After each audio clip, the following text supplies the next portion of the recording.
Pada pagi itu, matahari bersinar indah. Anak manusia baru saja memulai rutinitas sehari-hari. Para nelayan berada di laut lepas. Kaum ibu sedang sibuk di dapur.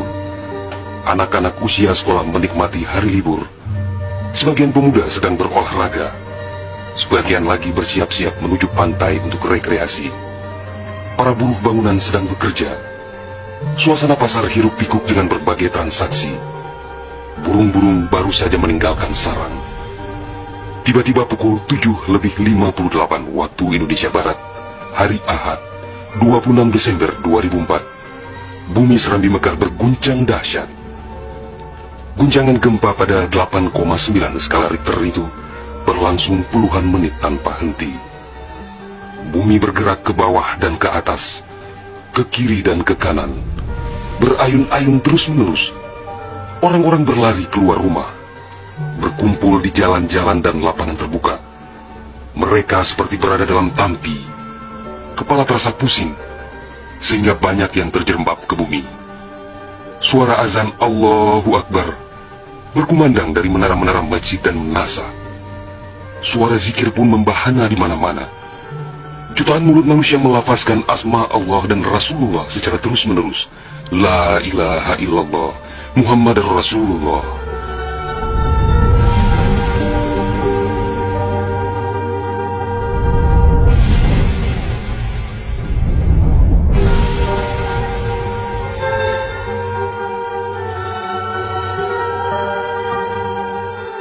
Seusai gempa dahsyat itu, sebagian orang pergi untuk melihat-lihat situasi, karena terbetik kabar bahwa di tempat tertentu ada bangunan yang rubuh, ada tanah yang terbelah, dan ada pula rumah yang ditelan bumi.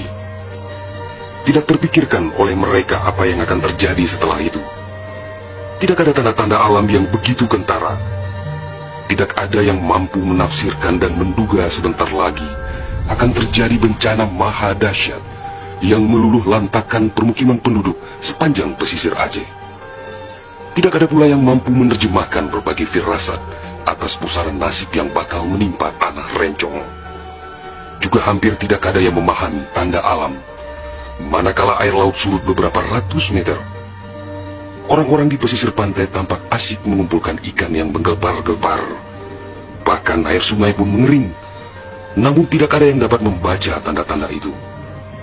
Mereka seakan melupakan gempa yang baru berlalu.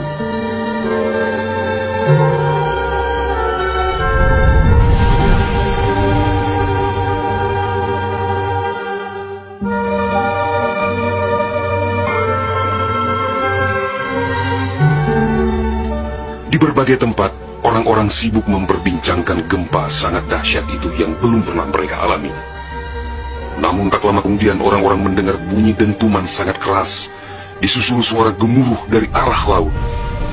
Bunyi dentuman itu terdengar sepanjang pesisir Aceh Besar, Banda Aceh, Aceh Jaya, Aceh Barat, dan Nagan Raya. Orang-orang mengira itu adalah bunyi bom. Memang sebelumnya sering terdengar bunyi bom yang menghiasi kehidupan orang Aceh ketika itu, karena Aceh dalam situasi konflik bersenjata. Orang-orang pun bertanya dalam hati, mengapa masih ada pihak yang tega berperang dalam suasana yang begitu menakutkan?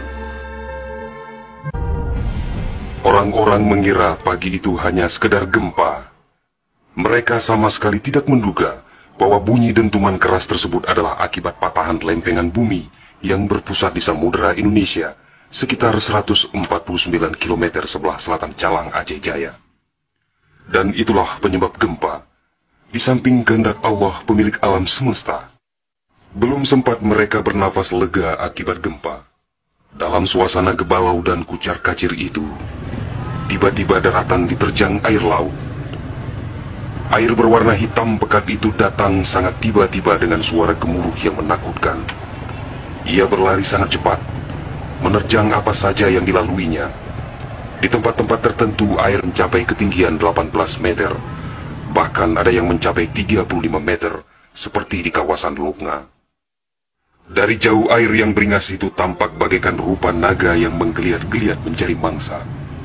Air dengan kecepatan 900 km per jam itu bagaikan bulldozer yang melumut apa saja yang ditemuinya.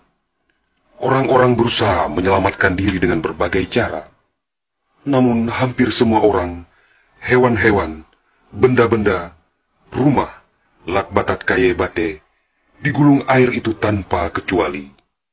Semua wilayah yang dilaluinya pun hancur berkeping-keping. Air laut yang datang menyamai kecepatan pesawat terbang itu, ternyata namanya tsunami.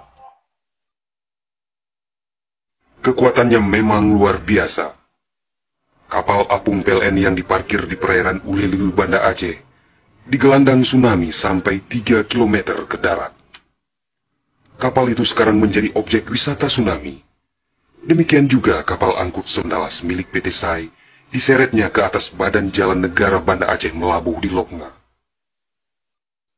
Kapal-kapal nelayan ukuran besar yang diparkir pelabuhan ikan di Lampulo, Banda Aceh, banyak yang terdampar ke pusat kota. Termasuk mesin cetak harian Serambi Indonesia dikerungcut di bawah tsunami sejauh 1 km. Kendaraan roda 4 hancur tak berwujud. Rumah dan toko-toko serta bangunan lain yang kokoh pun hancur lebur rata dengan tanah. Semuanya di luar dugaan manusia, seakan sebuah mimpi buruk yang sangat langka. Setelah kira-kira 15 menit air laut itu beraksi, suasana pesisir Aceh pun lengang, sunyi, sepi, senyap, dan hening yang tak bisa dilukiskan dengan kata-kata. Sebagian besar permukiman penduduk rata dengan tanah, seakan instrumentalia kehidupan telah berakhir sampai di sini. Ratusan ribu orang nelangsa, teduk tesepuh, telok menjaro, teingat kedro hana ledaya, atau terduduk lunglai bersilang tangan, mengingat nasib tiada berdaya.